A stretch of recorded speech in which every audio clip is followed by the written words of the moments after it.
Merci beaucoup. Monsieur le rapporteur. Sí, muchas gracias. Yo quiero dedicar estos últimos 2 minutos de intervención a dar las gracias.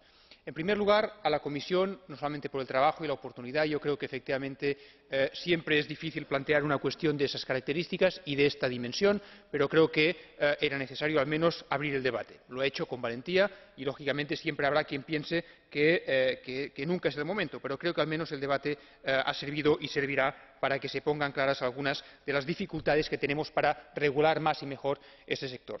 En segundo lugar, quiero dar las gracias al resto de ponentes en la sombra, porque efectivamente, como se ha visto en el debate, partimos de puntos de vista muy distintos y hemos hecho un gran esfuerzo por llegar a compromisos.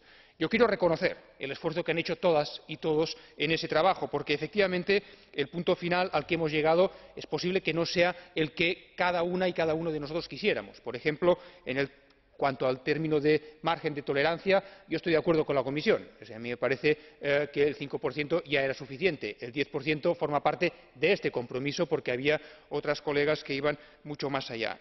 Lo mismo ocurre con la posibilidad de ampliar o, en todo caso, hacer una prórroga con relación a la implementación del sistema electrónico. También quiero recordar, porque a veces se olvida, que esto no supondrá un coste adicional. En todo caso, hay recursos especiales para esto por parte de la Comisión. Y con relación al último aspecto, quizás el más polémico, pero no necesariamente el central de esta resolución, la cuestión de la pesca recreativa, yo quiero insistir en un aspecto, que es el de la no discriminación. Si aquí no entendemos que todos tenemos que asumir nuestra parte de responsabilidad, es muy difícil que consigamos el resultado esperado.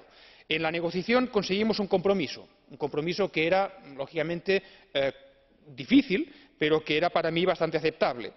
Sin embargo, fuera del compromiso quedó esa necesidad sobre si teníamos que hacer ese estudio sobre el impacto que podía tener la pesca recreativa de forma voluntaria o de forma obligatoria. Yo pienso que, al menos, dado que se están planteando algunas excepciones al sector recreativo, sería bueno que hubiera también esa posibilidad de que hubiera ese compromiso. Más que una obligación, es un compromiso por parte de los Estados a que esa información se va a producir, porque, insisto, la responsabilidad o es compartida o, al final, todos, también el sector recreativo, se va a ver afectado por esa falta de control. Muchas gracias. Merci beaucoup, Monsieur le rapporteur. Le vote aura lieu demain à midi. L'ordre du jour appelle le rapport de Cornelis Visser sur la conservation des ressources halieutiques par des mesures techniques. Je sais que notre rapporteur va être remplacé par Madame Fraga Estévez, qui va s'exprimer pendant 4 minutes.